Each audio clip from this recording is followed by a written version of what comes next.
The bus stopped with a loud hiss and the heavy doors swung open. The man sitting in the second row looked out through the scratched window, taking in the sight of tall fences covered with razor wire. The gray walls seemed endless and a cold wind blew dust into the air. It was his first day in prison. His name was Daniel, and though he didn't show it, his stomach twisted with fear. He stepped out of the bus with the others, hands cuffed and eyes straight ahead. The guards yelled orders and the men moved like cattle. Inside the gates, the sound of metal echoed everywhere, doors clanging, keys rattling, boots striking the floor. The smell of disinfectant and sweat mixed in the air. Daniel tried to keep his breathing steady. He had been in tough places before, but nothing like this. The officer at the desk called out his name and handed him a number. "This is who you are now," the man said without looking up. Daniel took the uniform and went to the locker room where others were changing. Some cursed under their breath, others stayed quiet. He changed into the rough gray clothes and followed a guard to his cell block. When the iron door slid open, Daniel saw rows of narrow cells stacked 2 levels high. Inside, men were shouting, laughing, or staring silently through the bars. His cell was at the end of the hall. The guard pointed to the empty bunk and said, "You'll figure it out." Then he walked away, leaving Daniel alone with his thoughts. His cellmate was a big man with tattoos on his arms. He looked up from his book and studied Daniel for a few seconds. "New guy?" he asked. Daniel nodded. "Keep your head down. Don't get in anyone's way. You'll be fine." That was all he said before going back to his book. That night, Daniel lay awake listening to the sounds of the prison. Somewhere down the hall, someone was crying. Others were arguing over a game of cards. He thought about his family, how they must have felt seeing him taken away for something he didn't do. The memory of that day came back sharply. The police had burst into his workshop, accusing him of helping in a robbery. The real thief had used Daniel's van without him knowing. But no one believed his story. The court gave him 5 years. Just like that, his life was turned upside down. Days passed slowly. Daniel kept to himself. He followed the rules, spoke politely, and avoided trouble. Some of the other inmates noticed him and started teasing him for being the quiet one. He didn't react, which only made them push harder. During meal times, they'd cut in front of him in line or steal his bread. Daniel never complained. He just kept eating in silence. The guards weren't much better. They walked around with heavy boots and loud voices, barking orders like drill sergeants. One of them, Officer Grant, seemed to take special interest in Daniel. Maybe it was because Daniel didn't show fear. Maybe it was because Grant liked breaking calm people. Either way, he made sure Daniel's days weren't easy. One afternoon, while the inmates lined up for inspection, Grant shouted, "You, step forward."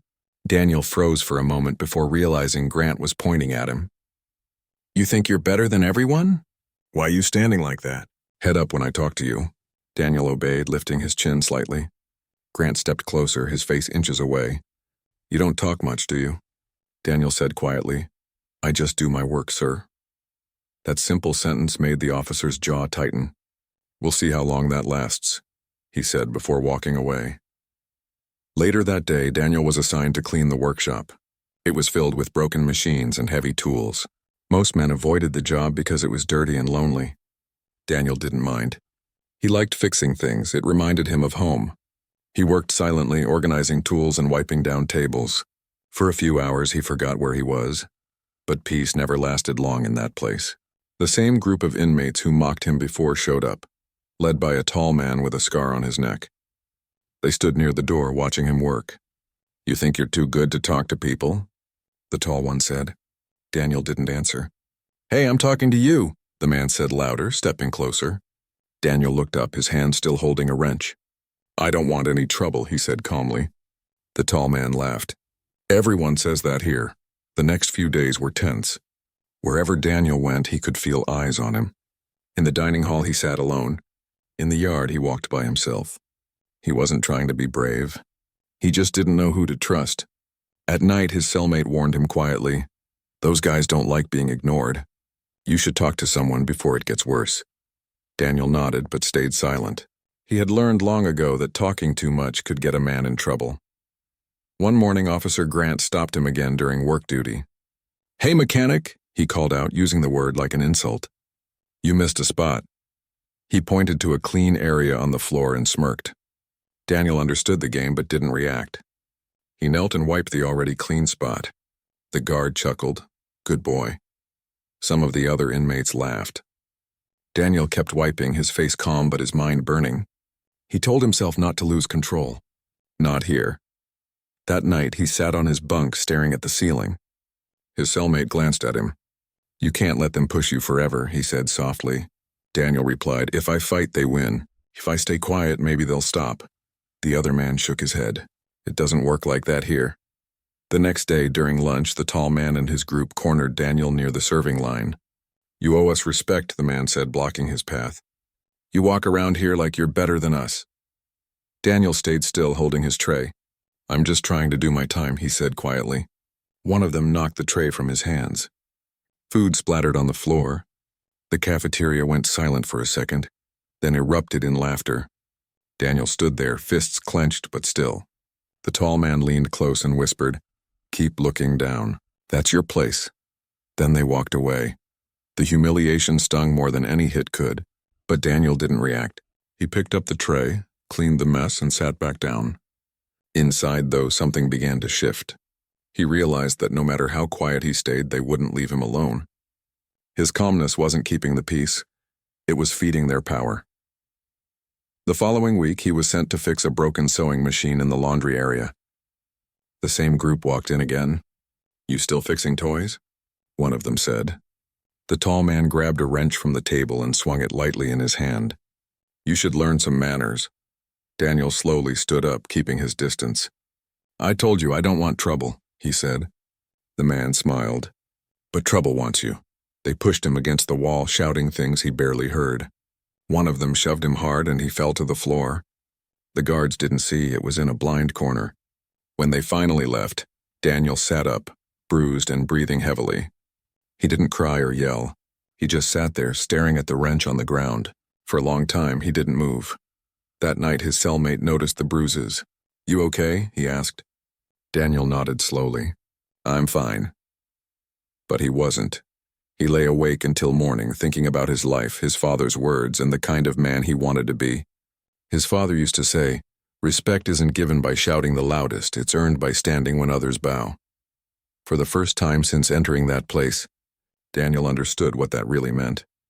He decided something had to change. Not with fists or anger, but with strength that came from within. The next morning, he walked into the cafeteria as usual. The tall man was there, laughing with his group. Daniel walked straight to their table and sat down without saying a word. The whole room went quiet. The tall man stared at him, confused, maybe even impressed. You lost, quiet boy? He asked. Daniel looked him in the eye. No, I'm done running. For a few seconds, no one spoke. Then the tall man laughed and leaned back. You got guts, I'll give you that. He stood towering over Daniel. But guts don't save you here. Daniel didn't move. He didn't raise his voice or his hands. He just said maybe not. But fear won't either. The tension broke when the guards called for order. Everyone went back to eating, but the mood had changed.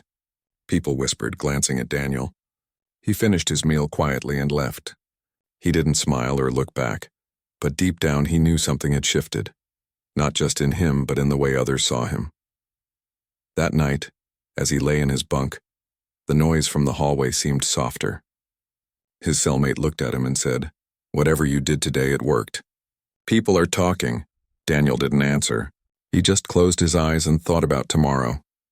He knew the road ahead wouldn't be easy, but for the first time since stepping into that prison, he didn't feel small anymore.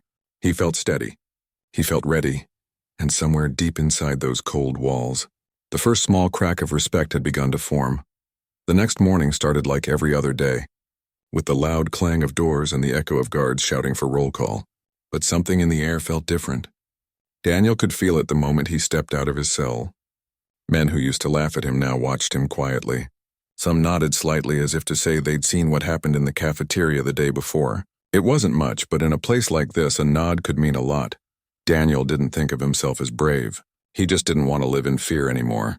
But the small act of sitting at that table had changed how people saw him, and how the guards saw him too. Especially Officer Grant. The man's sharp eyes followed Daniel across the yard like a hawk. Grant didn't like anyone standing tall. He believed the only way to control inmates was to break their spirit, and Daniel's calm defiance made him uneasy. During breakfast, Grant walked past the line, stopping right behind Daniel. "So you're the man everyone's talking about," he said in a low voice. Daniel didn't respond. "You think standing up to some thug makes you special?" Grant whispered. "You're still just a number here." He tapped the back of Daniel's head lightly with his baton before walking away. Daniel kept his head down, but his jaw tightened. He knew Grant wouldn't let things go easily. After breakfast, Daniel reported to his work area in the workshop. It was the only place he found a bit of peace. The steady rhythm of machines, the smell of oil, and the hum of tools reminded him of his old life. He had been a mechanic since he was young, fixing cars and helping neighbors.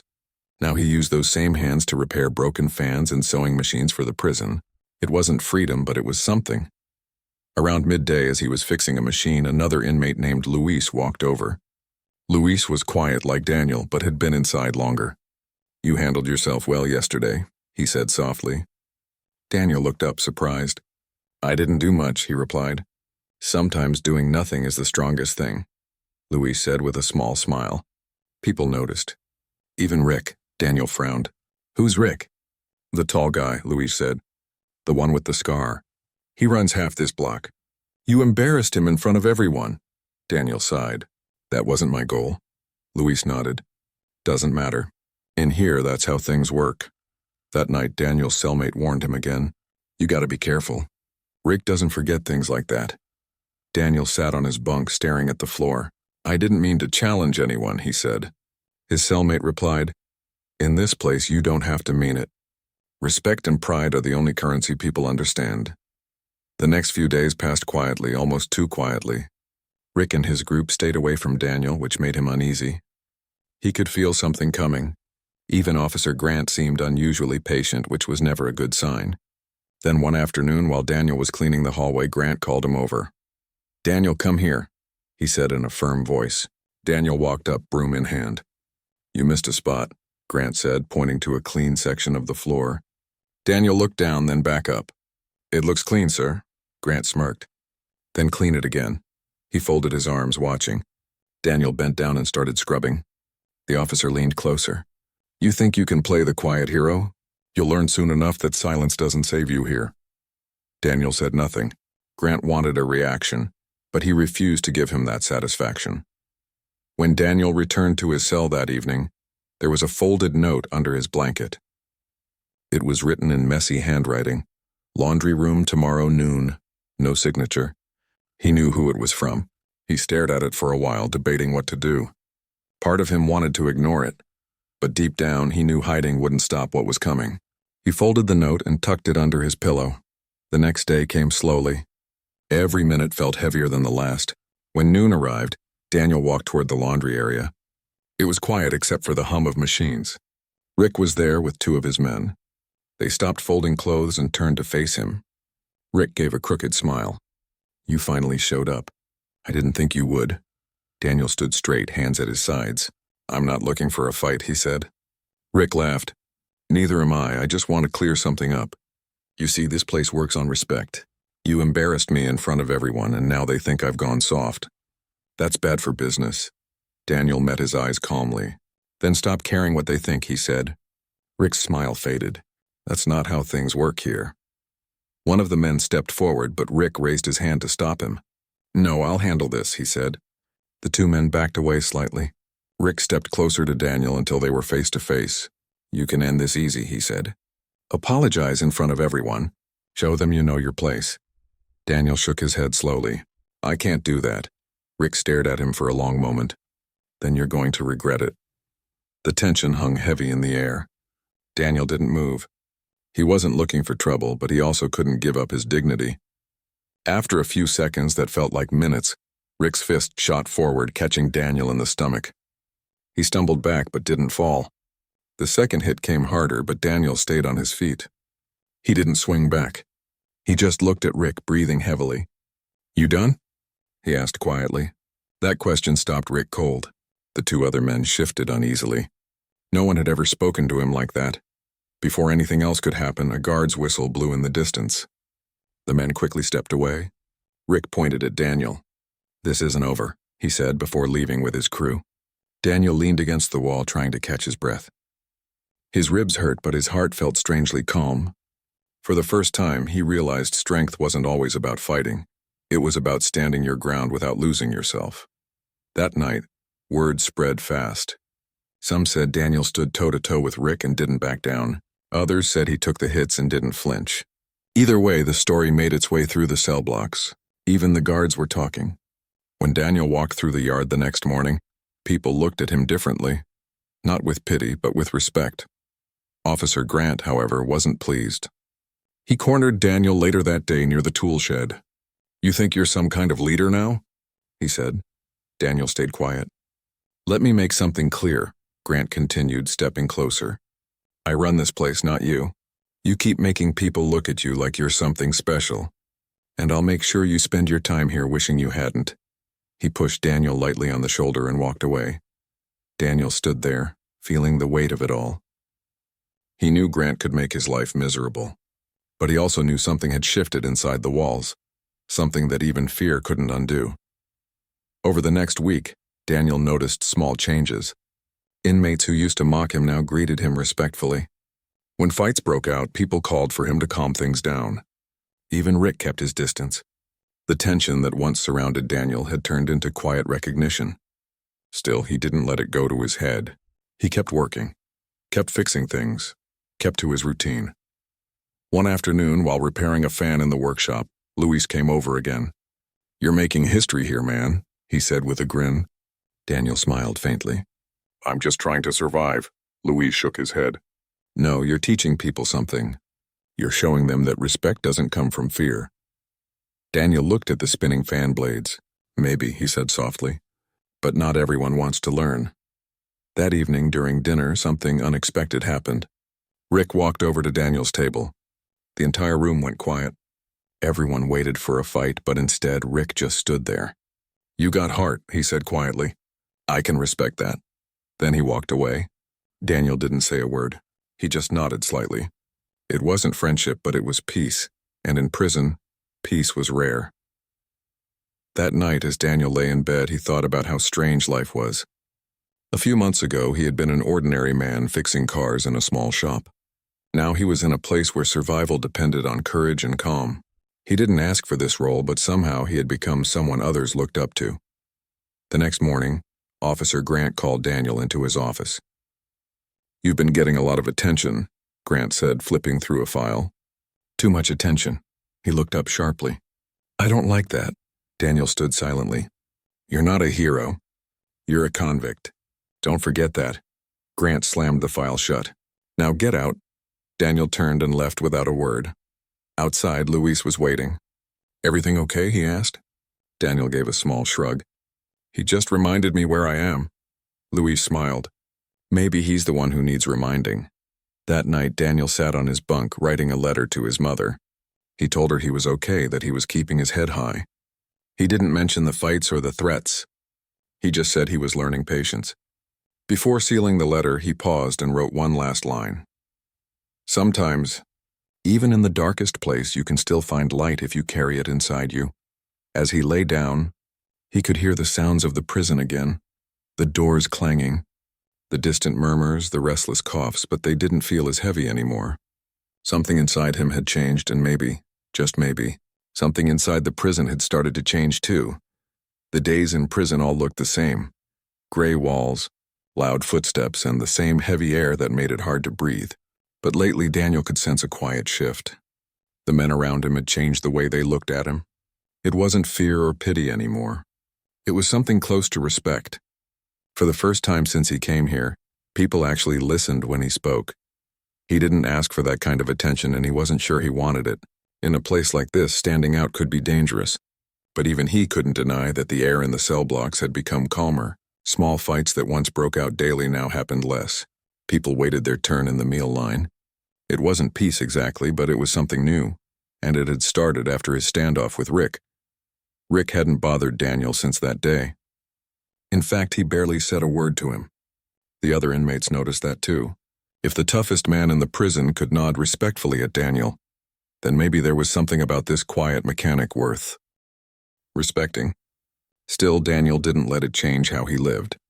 Every morning he got up, made his bed neatly, and did his job in the workshop. He didn't talk much, but when he did, he spoke calmly and without anger. Officer Grant, however, saw things differently. From his view, Daniel's growing respect among the inmates was a threat to authority. He had spent years keeping men in line through fear, and he didn't like seeing someone else influence them through respect. To him, that was dangerous. One morning, Grant called Daniel out during roll call. "Mechanic," he barked. Daniel turned toward him. "You think this place runs on kindness?" Grant asked loudly so everyone could hear. "You think you can play saint in here?" The yard fell silent. Daniel stood still, eyes forward. "No, sir," he said quietly. Grant stepped closer, his boots crunching the gravel, then stopped acting like it. Everyone watched as Grant shoved Daniel's shoulder lightly, not hard enough to hurt, but enough to make a point. Daniel didn't react. He just looked back, calm as always. That calmness made Grant even angrier. "You keep looking at me like that," he said through clenched teeth, "and you'll find out what respect really costs." Then he turned and walked away, his words hanging heavy in the air. Daniel didn't respond. He knew there was no winning against a man like that. Instead, he went about his day as usual, keeping his head down. But word spread fast, as it always did. By lunch, everyone in the cafeteria knew what had happened. Some inmates whispered that Daniel should have shouted back. Others said his silence was the strongest answer he could have given. That afternoon in the workshop, the air felt tense. Luis came over while Daniel was fixing a motor. "Grant's watching you," he said quietly. "You should be careful." Daniel nodded. "I know. He's waiting for you to slip," Luis added. "He wants to prove he's still in control." Daniel sighed. "Then I won't give him a reason." But it wasn't that simple. Over the next few days, Daniel noticed strange things happening. His name disappeared from the work schedule twice. When he went to ask about it, Grant told him there had been a mistake. His meals were sometimes delayed or swapped out. The other guards avoided eye contact. It was clear Grant was trying to push him to wear him down. Still, Daniel stayed patient. He reminded himself that anger wouldn't help him. When he was alone in his cell at night, he thought about his father again, how he used to tell him, "When people try to bring you down, don't dig in the mud with them. Just stand taller." That memory kept him steady. A week later, a rumor started spreading that Grant was planning an inspection of the workshop. Everyone knew what that meant. Inspections were often just an excuse to blame inmates for something. When the day came, Grant arrived with 2 other guards, walking slowly through the workshop, inspecting every corner. "Looks clean," one of the guards said. Grant didn't reply. He kept walking until he reached Daniel's work table. He picked up a wrench and turned it over in his hand. "This yours?" he asked. "Yes, sir," Daniel replied. Grant nodded and placed it back down. Then he pointed to a small box on the shelf. "What's that?" Daniel frowned. "Spare bolts," he said. Grant opened the box, and inside, instead of bolts, were a few rusty nails and a broken blade. "Well, well," Grant said, pretending to be surprised. "Looks like someone's been keeping dangerous tools." Daniel looked confused. "That's not mine," he said firmly. "I didn't put that there." Grant smiled thinly. "That's what they all say." The guards quickly took Daniel to the warden's office. Inside, Grant explained that he had found hidden contraband during a routine inspection. Daniel tried to explain, but the warden raised a hand. "Enough, you know the rules." Daniel's heart sank. He was sent to solitary confinement for 10 days. The cell was small, barely big enough to lie down in. The walls were cold, and the only sound was the faint drip of water somewhere in the corner. Time moved painfully slow. Daniel used to think silence was his friend, but in solitary, silence became something else. It pressed on him, heavy and endless. Still, he refused to let it break him. Each day he did small things to keep his mind steady. He counted bricks on the wall, recited stories from his childhood, and whispered to himself, "This won't last forever." When he was finally released back into the main block, the men greeted him quietly. Luis was the first to speak. "You okay?" Daniel nodded. "I'm fine." Luis shook his head. "They did you wrong, man." Daniel smiled faintly. "Maybe. But they didn't win." Word spread about what happened, and once again Daniel's calmness under pressure earned him even more respect. Even Rick, who had once tried to break him, started treating him differently. One day, Rick approached Daniel in the yard. "Heard what Grant did," he said. "Dirty move." Daniel shrugged. "It's his job," Rick smirked. "His job ain't to break good men." He paused, then added, "You ever need someone to watch your back, you got it." It was strange for Daniel to hear that. The same man who once bullied him now offered him protection. But Daniel didn't want sides or power. He just wanted peace. "Thanks," he said. "But I'll be fine." Rick gave a short laugh. "You're a strange one," he said, walking away. Over the next few weeks, something started changing throughout the prison. Men who used to fight began helping each other. They shared food, took turns cleaning, and treated the guards with quiet discipline. Even the guards seemed unsure how to handle it. They were used to chaos, but now the inmates acted more like a team.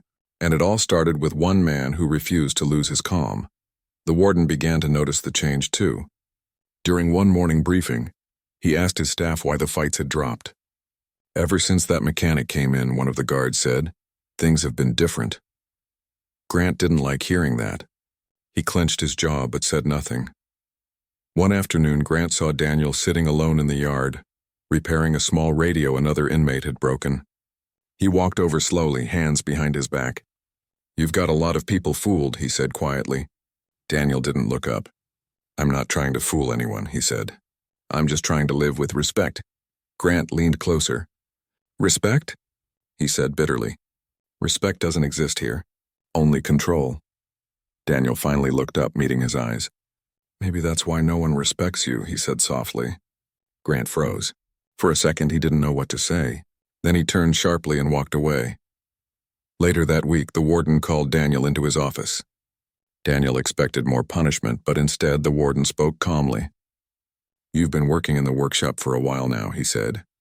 "The reports say you've been setting a good example." Daniel stayed silent, unsure where this was going. "I'd like to make you the official supervisor of the workshop," the warden said. "You'll oversee repairs and help new inmates learn skills. Think of it as a way to keep order." Daniel was surprised. "You trust me with that?" The warden nodded. "You've earned it." When Daniel returned to his block, everyone had already heard. Luis grinned. "Look at you, boss man." Daniel smiled shyly. "It's just a job." But deep down he felt proud. Not for the title, but for what it meant. It meant that even in a place built on fear, respect could still grow. That evening, as he walked through the yard, men called his name and nodded respectfully. Even the guards didn't shout as much. Officer Grant stood near the fence, watching silently. For once, he didn't say anything. When Daniel went back to his cell that night, his cellmate looked at him and said, "You've changed this place, you know." Daniel shook his head. "No, I just reminded people they're still human." His cellmate smiled. Same thing. Daniel lay back on his bunk, staring at the dim ceiling light. For the first time since entering that prison, he felt something close to peace. The walls were still the same. The rules were still the same, but the hearts of the people inside them weren't. And that was a change no one could take away. Days turned into weeks, and something about the prison began to change. It wasn't loud or sudden, it was slow, like morning light creeping into a dark room. The man who once walked the yard unnoticed had somehow become the center of quiet respect. No one had forced it, and no one could fully explain it, but everyone felt it. He didn't demand anything. He didn't try to prove who he was. But every time someone spoke to him, every time he looked someone in the eye and listened with patience, it did something to them. The prisoners weren't used to that. They were used to being shouted at, ignored, or treated like problems. He treated them like people. That was new. One afternoon, while everyone was gathered in the yard, a fight broke out between two men who had been arguing for weeks. The noise of anger filled the place, echoing between the concrete walls. Before the guards could even reach them, the older man walked straight into the middle of it. He didn't yell or threaten anyone. He just stood there, his voice calm but firm, and told them to stop. For a moment, everyone froze. It was strange, no one ever stopped a fight without using force. But they listened. Somehow his voice carried something that made people think before acting. He didn't talk about rules or punishment. He just asked one simple question. Is this who you want to be remembered as? That question hung in the air longer than the shouts had. One of the men slowly stepped back, breathing hard, his anger fading. The other looked down, embarrassed. The guards finally arrived and pulled them apart, but they didn't have to drag anyone this time. The fight was over before they even got there. After that, word spread around the prison that the old man had a way of calming storms. Some started to call him the Quiet One, while others joked that he must have been a priest before ending up there. But behind those jokes was something else, a growing respect. Even the guards noticed it. They began to watch how he carried himself, how he never complained or argued even when others cursed under their breath. One guard in particular, a young man new to the job, started greeting him every morning. Over time, they'd exchange small talks about life outside, the weather, or even books. It was strange for both of them. Trust wasn't something you found easily behind those walls, but little by little it grew. The older man had no plan to change the prison. He wasn't trying to be anyone's leader, but through quiet actions, helping others read letters from their families, sharing food when someone went hungry, or listening when others were angry, he created something the prison hadn't seen in years: decency. One evening, as the sky turned orange over the yard, he sat with a small group of inmates who had gathered near the far wall. They weren't there for trouble. They were just talking, laughing, remembering who they were before all of this. One man spoke about his daughter he hadn't seen in 6 years. Another said he missed fishing with his brother. The old man listened quietly, smiling from time to time. Then one of them turned to him and asked, "Why do you care so much? You don't owe anyone anything in here." He paused for a moment, his eyes soft but filled with weight. "Because someone once cared about me when I didn't deserve it," he said. That changed everything. Those words stuck with them. They didn't ask who that person was, but they all thought about it later, lying in their bunks staring at the ceiling. Weeks later, something unexpected happened. The warden called a meeting with several prisoners, including the old man. There had been reports of better behavior, fewer fights, and a noticeable change in the general mood. The warden didn't understand it. He asked what had caused it. No one spoke for a while until one prisoner said quietly, "People started treating each other the way that man treats us." He nodded toward the older man sitting at the end of the table. The warden glanced at him, confused. "What does that mean?" The prisoner smiled faintly. "Respect, sir. That's what it means." The warden didn't know what to say. He just looked around the room, realizing that something real had shifted. Not from rules or force, but from example. Later that week, the warden passed the man in the corridor and stopped him. "You seem to have a strange effect on my prison," he said, half joking but half serious. The old man smiled faintly. "It's not your prison, sir," he replied. "It's their lives." The warden didn't respond right away, but that line stayed in his mind for days. Things continued to improve after that. Some inmates started helping the guards with small duties. Others began taking part in the education programs that had been ignored for years. There were still problems, of course. It was still a prison, but the air felt different. One day, a new inmate arrived. He was young, angry, and full of pride. He made trouble almost immediately, talked back to guards, started fights, and refused to follow any rules. People avoided him because he seemed ready to explode at any moment. But the old man didn't. He sat next to the boy during lunch one day, quietly eating. The boy looked irritated, expecting some lecture. But instead the man just said, "You remind me of myself a long time ago." That got the boy's attention. "You? You don't look like me?" "Maybe not outside," the man replied. "But anger looks the same on everyone." The boy didn't respond, but from that day on, something started to shift in him too. He still had a temper, but he began following the old man around the yard, listening more than talking. Others noticed and started calling him the Shadow. It was strange at first, but soon he began to change too, slowly, quietly, like the man who had once been a mystery to everyone. Then came a day that would test everything. A misunderstanding between two cell blocks nearly erupted into a full riot. Tensions were high. People were shouting, guards were running, and fear spread fast. But before things could spiral out of control, the same old man walked into the middle of it all. Again, he didn't yell or threaten. He just stood there calm, steady like a wall against chaos. The noise began to fade, replaced by uneasy silence. Then he spoke, not loudly but clearly enough for everyone to hear. "All this anger," he said, "it doesn't make you stronger. It makes you lose the little bit of freedom you still have left." No one moved for several seconds. Then one by one, people started lowering their voices. Guards stood still, unsure whether to step in, but they didn't have to. The men were already calming themselves down. That night the prison stayed unusually quiet. No shouting, no fighting, just silence and something else. Respect. Later, as he sat alone in his cell, the man thought about how far things had come. He wasn't proud in the usual sense. He didn't feel like a hero. He just felt grateful that people could still change, even in a place that seemed built to crush hope. He looked out through the small barred window and whispered to himself, "Sometimes respect doesn't need to be taught. It just needs to be seen." Outside, the faint moonlight fell on the cold walls of the prison, and for the first time in years, those walls didn't feel so heavy. The place that once swallowed every bit of kindness was learning something new, and it wasn't from rules, force, or fear. It was learning respect the hard way, through one man who refused to give up on people everyone else had forgotten. The morning sun crept through the narrow windows of the prison, casting long stripes of gold on the concrete floor. The air felt different that day, lighter somehow. For months, the place that once felt like a cage had turned into something quieter, almost peaceful. The older man, who had unknowingly become the heart of this change, woke early as usual.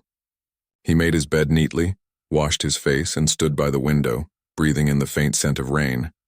He had been there long enough to stop counting days, but that morning felt special even though he didn't know why. Something was in the air, as if the world outside those walls was calling his name. Down in the yard, small groups of prisoners gathered as they always did. Some worked out, some walked in circles, and others just sat talking. Yet there was a quiet unity among them that hadn't been there before. The guards, too, noticed.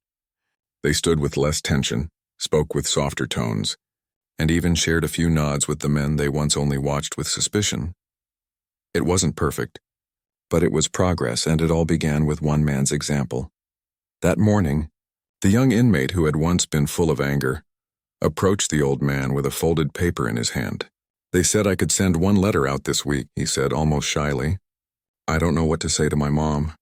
It's been years." The older man took the letter gently, looked at the blank page, and smiled. "Start with the truth," he said. "Tell her what you miss, what you've learned, and that you're trying." The boy nodded, his eyes softening.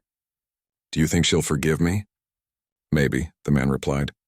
"But forgiveness starts inside you first." That moment said more than words ever could. It was the kind of simple conversation that could change a life. Later that day, the warden called for the old man again. He walked into the office calmly, hands behind his back as he always did. The warden sat at his desk, a stack of papers beside him, his expression unreadable. After a long silence, he said, "I've just received your report. The review board has approved your early release." For a few seconds, the man didn't react. He just stood there quietly, letting the words sink in. Freedom. After so many years, he had almost forgotten what that word truly meant. The warden leaned forward. "You've done more for this place than anyone realizes," he said. "You turned it around. Even the guards talk about you. Whatever you did here, it worked." The old man gave a small, humble smile. "I didn't change the place," he said softly. "People changed themselves. I only reminded them they could." The warden nodded slowly. "You leave in 2 days," he said. "I hope you use your second chance well." That night, the entire block buzzed with quiet excitement when word spread about the old man's release. Some congratulated him with firm handshakes. Others just smiled from a distance. Even those who never spoke to him before seemed moved by the thought of him finally walking out free. But for him, it was bittersweet. Over time, these walls had become a part of him. He had seen men break down and rebuild themselves, seen the worst and best of human nature within the same space. Leaving meant saying goodbye to people who had become something like family. As the last night came, he couldn't sleep. He sat by the small window, looking out at the moon. His thoughts drifted to the first day he arrived, how angry, hopeless, and tired he had been. He remembered the noise, the hate, and the way people used to look. Right through each other. Now there was laughter, understanding, and something close to peace. He closed his eyes and whispered, "It was worth it." Morning came. The guards opened his cell door early. "It's time," one said respectfully. No shouting, no harsh tone, just simple respect. As he stepped into the hallway with his small bag, the prisoners lined up quietly behind the bars, watching. One by one, they nodded or whispered words of thanks. Some had tears in their eyes. The young inmate who used to follow him everywhere pressed his hand against the bars. "You changed me," he said softly. The old man stopped and smiled. "No," he replied, "you changed yourself. You just needed someone to remind you it was possible." When he reached the main gate, even the warden came down to see him off. It wasn't a formal goodbye, just two men standing there understanding what had been shared without needing to say much. The warden extended his hand. "Take care of yourself," he said. "I will," the old man replied, shaking it firmly. "And take care of them." The gate opened with a deep metallic sound that echoed across the yard. He stepped through, feeling the sun on his face without bars or shadows between. It felt almost unreal. The air smelled cleaner, fresher, full of life. For the first time in years, he was free. But as he walked down the road, he realized freedom wasn't about leaving the prison. It was about what he carried inside. And what he carried now was peace. Weeks passed. The man settled into a small apartment in a quiet neighborhood. He spent his mornings walking through the park, watching families, hearing laughter, and just feeling grateful for simple things. Sometimes he'd sit on a bench, eyes closed, letting the wind remind him that life still had beauty even after all he'd been through. He got a job at a small workshop nearby, fixing furniture and helping others learn basic skills. The owner didn't know much about his past at first, but over time everyone there came to respect his patience, kindness, and calm wisdom. One day, as he worked sanding down an old wooden chair, he heard a familiar voice behind him. He turned, surprised to see the young inmate, the same one he had once mentored, standing there. He was dressed neatly, a little nervous but smiling. "I found you," the young man said. "I got out last month. I wanted to thank you in person." The old man's face lit up. They shook hands, then sat together outside the workshop. The boy told him everything, how he'd finished his education inside, stayed out of trouble, and was now working with a community program to help others leaving prison find work. "I just wanted you to know," the young man said. "I kept my promise. I'm doing better." The old man nodded slowly, his eyes warm. "I never doubted you," he said. They sat in silence for a while, watching people pass by. Then the old man spoke again. "You see, the world out here isn't so different from in there. People are still fighting their own battles, still trying to be seen, still learning how to respect one another. The walls may be gone, but the lessons remain." The young man smiled thoughtfully. "You're right. Maybe that's why I want to help others now. Maybe this is what we were meant to do." From that day on, they stayed in touch. Sometimes they met for coffee. Other times they visited schools to talk to troubled youth about choices, mistakes, and second chances. The old man never talked about himself much. He just listened, shared small truths, and guided quietly, just like he did inside. Years later, when the young man looked back at his life, he realized something important. Respect isn't something you demand, it's something you live. The old man never became famous, never wrote a book, never stood on a stage, but his quiet actions had built a ripple that spread far beyond the prison walls. Back in that same prison, the guards and inmates still spoke about him. They told new arrivals about the quiet one, who changed everything without ever raising his voice. And though he was gone, his presence remained in every corner, in every small act of kindness that followed. One evening, as the sun dipped low, the young man visited his mentor again. They sat together in silence, watching the light fade. After a while, the young man said softly, "You taught me that respect isn't earned through fear. It's earned through understanding." The older man smiled, his eyes reflecting the fading light. "Then the prison learned its hardest lesson," he said gently. "And so did we." As the wind rustled through the trees, both men sat quietly, two souls connected by a past that had shaped them, by lessons that would never be forgotten. And somewhere in the distance, the faint echo of those prison walls seemed to whisper what everyone inside had learned the hard way, that real strength comes not from control, but from respect.